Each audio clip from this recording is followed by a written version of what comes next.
Pemirsa, Satreskrim Polrestabes Medan menggelar prarekonstruksi kasus pembunuhan mayat di dalam kardus. Ya, ini informasi yang ingin kami sampaikan kepada Anda sebelumnya pemirsa, bahwa terungkap sebelum dimasukkan ke dalam kardus, jasad korban sempat dibakar terlebih dahulu.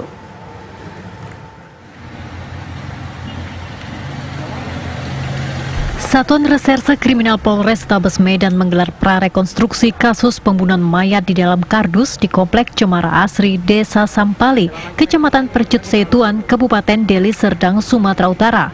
Dalam prarekonstruksi ini, polisi menghadirkan 5 orang, yaitu terduga tersangka Michael dan Jeffrey, Tek Sukven yang merupakan orang tua Jeffrey, serta JN dan AN yang merupakan orang tua Michael.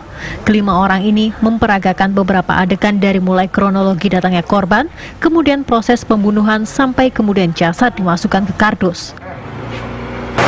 Prarekonstruksi ini tujuannya untuk menggali apa yang terjadi pada saat hari H atau jam terjadinya kejadian. Apa peran masing-masing saksi-saksi sehingga nantinya setelah pada saatnya kita bisa tentukan siapa tersangkanya. Saat ini kami masih menggali peran masing-masing orang-orang yang ada dalam atau terlibat dalam kejadian tersebut sehingga kita bisa tentukan perannya apa, kemudian tersangka utamanya siapa. Menurut keterangan polisi, Michael dan Jeffrey sendiri merupakan napi yang baru dibebaskan melalui proses asimilasi masa pandemi COVID-19. Dari Medan, Sumatera Utara, Bahana Situmorang, TV One mengabarkan. Lalu bagaimana perkembangan terkini dari kasus mayat dalam kardus di Medan, Sumatera Utara?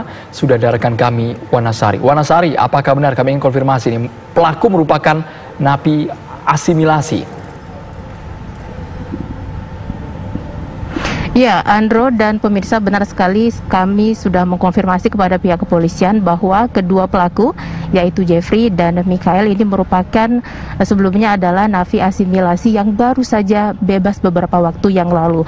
Dan tidak butuh waktu lama bagi pihak kepolisian akhirnya menetapkan 3 tersangka dalam kasus pembunuhan wanita muda yang berusia 21 tahun, persisnya di perumahan Cemara Asri, Kabupaten Deli Serdang. Dan untuk mengetahui lebih detail apa sesungguhnya latar belakang pelaku menghabisi korban, saya telah bersama dengan Kasat Reskrim Polrestabes Medan, yaitu AKBP Roni Sidabutar. Selamat malam, Pak. Selamat malam, Mbak. Ya.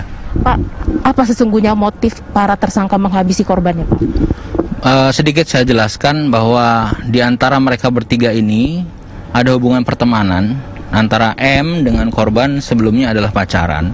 Terus kemudian hari itu saudara J atau tersangka J ini menghubungi korban untuk datang ke rumah.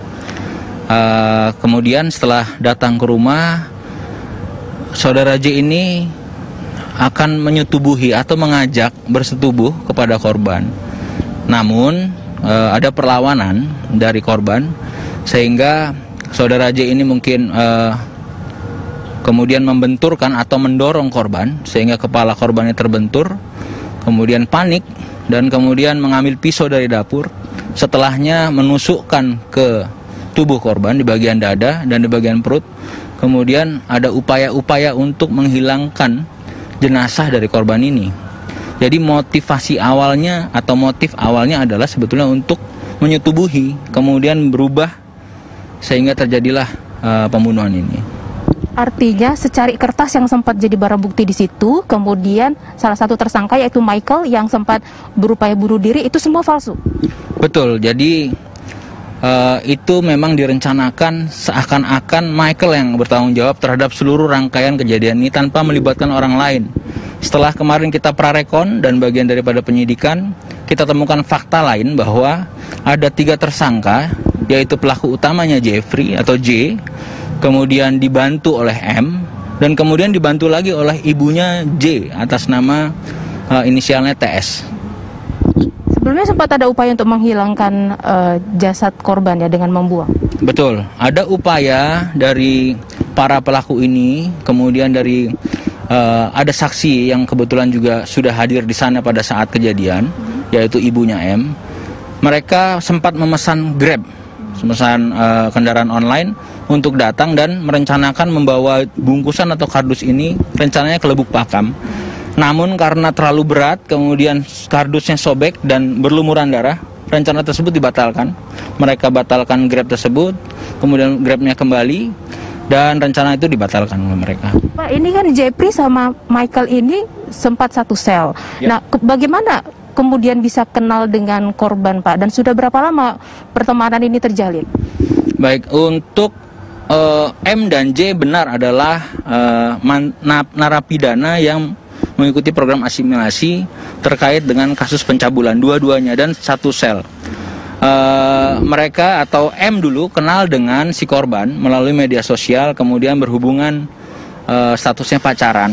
Namun ketika mereka sudah keluar, ternyata M putus dengan korban ini dan Jeffrey rencana mendekati si korban ini. Jadi inilah rangkaian histori kejadiannya sehingga terjadilah kejadian ini. Si J mengundang korban untuk datang ke rumah ditemani oleh M. Oke, baik. Terima kasih Pak Kasat Reskrim Polrestabes Medan atas waktunya. Ya, dengan terungkapnya kejadian ini, maka pihak kepolisian sudah tidak melakukan pengembangan lagi dan sudah menetapkan 3 tersangka yang saat ini masih terus dimintai keterangan. Demikian informasi dari Medan, saya kembalikan ke Andro dan Tisa di Jakarta. Baik, terima kasih Wanasari atas laporan Anda langsung dari Medan, Sumatera Utara.